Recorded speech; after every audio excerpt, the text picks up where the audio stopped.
Hello everybody and welcome back to the Norwich Talk YouTube channel. My name is Billy Dunthorne from the Revere End podcast.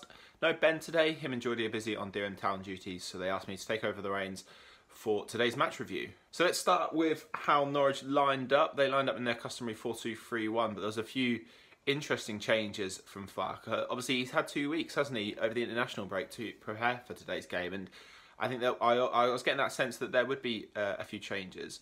Interesting to see Hugill start up front. Obviously, he was the one striker who was there for that 2 weeks. Puki and Ida on international duty, but Ida also got a start. He was out wide, deputising for O'Neill, who obviously is going to be out for sort of 2 to 3 months. It looks like, which is a blow for Norwich. No Todd either. A slight injury.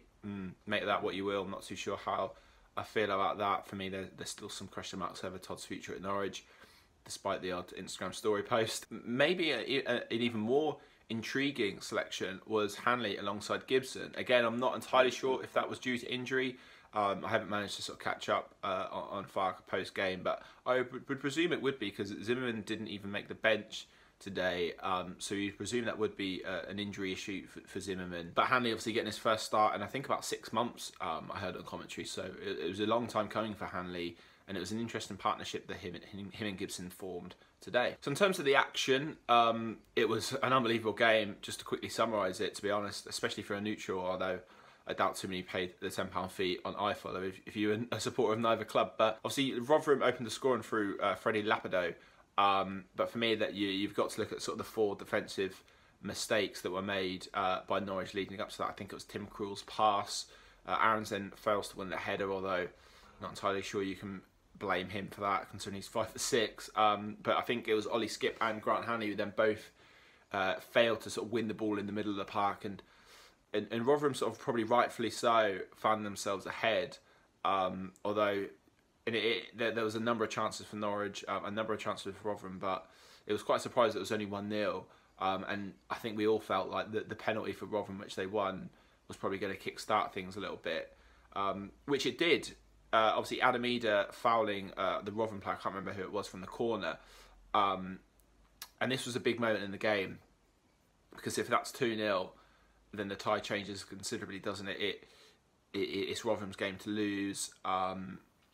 But Tim Krul coming to the rescue again, although it was a questionable penalty. I think it was quite a good height for Tim to save, but he saved. Norwich saw out sort of the remainder of the phase of play, and like I say, that felt like a crucial moment in the game. I didn't think we quite saw maybe the change in emphasis that I'd expected. You know, Norwich didn't really capitalise on that momentum, and they did go into sort of the break 1-0 down. It was on social media there was a lot of frustration about Norwich and that first half performance, and I was one of those who was particularly angry and frustrated at the way Norwich were playing.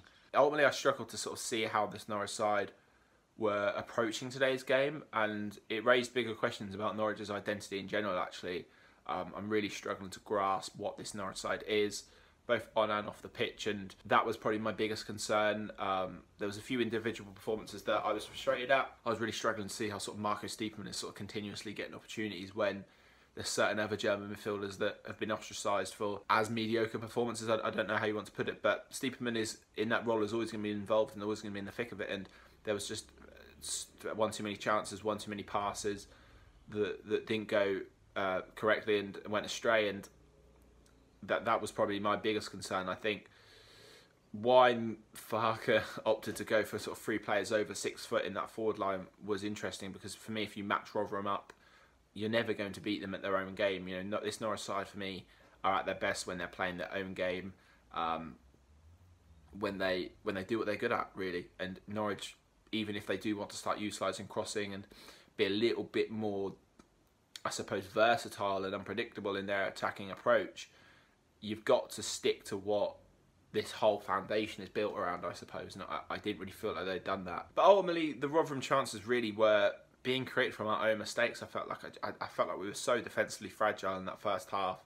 I'm not entirely sure if that was from Rotherham, maybe the pressing, which allowed those mistakes to be created. But Norwich just weren't convincing defensively at all, and you can probably give that you can probably give a little bit of leeway for Gibson and Hanley, because neither of them have played the most amount of football in the last well, 6 to 12 months really, and it was a fresh partnership the first time those two were playing together. But you'd expect a little bit more from Skipp and Rupp. Maybe not the most sort of defensively or physically imposing midfielders, are they? But they do have defensive attributes which can help them. And Norwich really just struggled to sort of control the ball.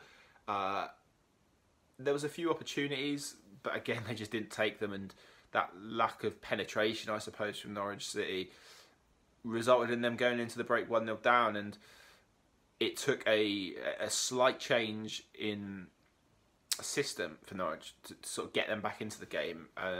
Farke, it appeared to, although you can never be entirely sure, can you, with this Norwich City side and Daniel Farke, what system they're exactly playing, because there's a lot of movement in especially in the middle of the park. But it did appear that they sort of moved to more of a diamond with Ollie Skipp sitting, Lucas Rupp and Buendia flanking that, and Steeperman just behind a partnership of Ida and Hugill, and it did seem to work to some extent. Like I said, this Norwich City, the movement within this Norwich City side, it can always be a little bit unpredictable. But ultimately, that is where Norwich City's equaliser came from. There was some really nice build-up play in the middle of the park. The ball found itself out wide to Aarons, who was a threat all game. And I felt that Norwich probably should have utilised him a little bit earlier, to be honest. And they weren't getting the best out of him. And actually, maybe that diamond system did help that happen. And then Aarons then obviously puts the ball in, which results in the Rotherham own goal. But I think if he doesn't put it in, then Hugill does. But Norwich were back in the game, and they had 20 minutes or so to get the 3 points that they desperately needed, and that was made a lot easier from Angus MacDonald's challenge, which resulted in his red card, bringing Rotherham down to 10 men. But ultimately, as soon as that challenge happened, I was just thinking about Ollie Skipp, and to see him sort of get back on his feet very quickly was very pleasing indeed. I think there was a little bit of afters afterwards in terms of the players, and I think that was probably mostly fueled from Max Aarons, and you can't blame him for being furious at Angus MacDonald for making that challenge. I mean, Ollie Skipp's at 19, 20 years old, got his whole career ahead of him, and ultimately those type of challenges can ruin careers. So you can't blame Aarons for being furious, and the red card was rightly given. And Norwich now had sort of 20, 25 minutes to go out and get that win but we always knew that Rotherham were then going to sit back from that moment onwards. It was 10 men behind the ball at all times, and it was up to Norwich to carve their way into the game. And there was a few opportunities that they had to do that. I didn't really feel like Norwich, they brought, I think Vrancic came on about the 78th minute, and maybe Norwich could have brought on somebody a little bit earlier than that. But even somebody like Mario Vrancic, for me, wasn't great when he come on. You're looking for Vrancic to sort of open the door, aren't you, and unlock that Rotherham defence, and I didn't really feel like he'd done that. But ultimately, Norwich had to result to a Rotherham player fouling Buendia in the 93rd, 94th minute, which allowed them an opportunity from the spot. I didn't quite see it on the coverage I was watching. Apparently, Hugill just snatched the ball out of Emmy's hand, which is interesting, and there's a lot of pressure on Hugill there, wasn't there? Because this is a player who has come in with a fair reputation in this league, and all right, yeah, he hasn't really had the minutes, but he would have wanted to get open his account for Norwich, and he was able to do that. He slotted the penalty home, and yeah, I was a very relieved man indeed. Norwich obviously getting their second win of the season, although it was far from convincing, really. So in terms of my man of the match, it's between two players, really. First and foremost, I thought Tim Krul had a good game. Again, we're relying on him to sort of bail us out at times, aren't we? Especially with that penalty save. I think his distribution probably lets him down a little bit for me.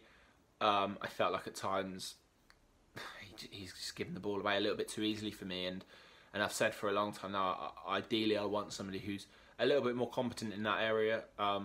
Although you're never going to sell Tim Krul for that fault alone, but that is the area of his game which is weakest, unfortunately, and that's when that first Rotherham goal came from. So I probably just refrained from giving him the man of the match. I think for me personally, the player who had the most impact and almost bailed us out at times, it felt, was Max Aarons. It felt, for such a young lad, for me, he's really grown as such a leader at Norwich, and his influence and impact down that right-hand side was evident, wasn't it? And he was really pleasing for me, and really showcasing why so many top clubs are looking at him, because at times it felt like he was doing it on his own. maybe a little bit of frustration creeping through, which I don't mind, but as long as it's managed carefully. There's a few passes that went astray from other players, and he really wasn't happy with some of his colleagues at Norwich. But I think I'd probably just about give it to Aaron's. Obviously created the goal which got Norwich back into the game, and I think he's probably our most important player at the moment. So just to summarise, Norwich obviously needed the 3 points, and they did get them, but it was far from convincing for me. Let's not forget all the opportunities which Norwich were given were handed to them by Rotherham. I think about the own goal, the red card, the missed penalty, the then foul to give Norwich their opportunity to score from the spot. And Norwich are going to have to be better. They're going to have to be better if they want to be anywhere near that top 6 and even think about getting promotion, because for me there's so many questions that need to be answered. Norwich got the 3 points, and this allows them to maybe a little bit of a foundation to build on, and hopefully we'll be looking at this game thinking it was a turning point. Maybe Norwich got the luck that they needed, which they hadn't quite got in recent games. But I made my opinions felt quite clear over on the Revere End's Twitter account, at the Revere End. If you want to go and give us a follow, we regularly tweet during the games and let you know our feelings. And I was just extremely frustrated with Farke, to be honest. And obviously Norwich's players, but Farke's the one who deploys them, and they've had a transfer window and time to bring in the players that they want. And I was just frustrated at their approach to today.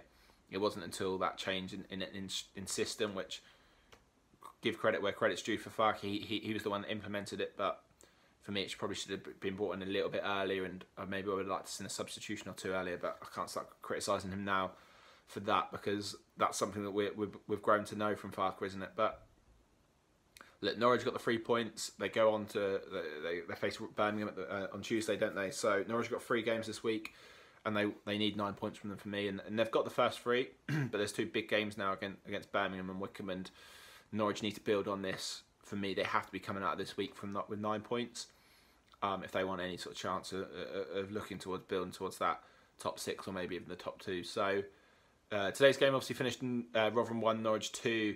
But for me, there's still a lot of questions to be answered. Well, let me know your feelings down in the comments below. Let me know if you agree with some of my points or not. And if you want to see more of what I do, go give the Revere End a follow. We're on YouTube and Twitter and stuff. We release our own podcast every week, which there will be one coming out after this game as well with Alfie. I also regularly write for My Football Writer, usually sort of providing sort of tactical and analytical content, which hopefully I'll be doing for this game as well. So yeah, if you enjoyed this video, please make sure you give it a like, and like I say, let us know in the comments your feelings towards today's game. Was it a rightfully deserved Norwich win, or did they get lucky at times? But anyway, I've been Billy Dunthorne from the Revere End, and have a good weekend.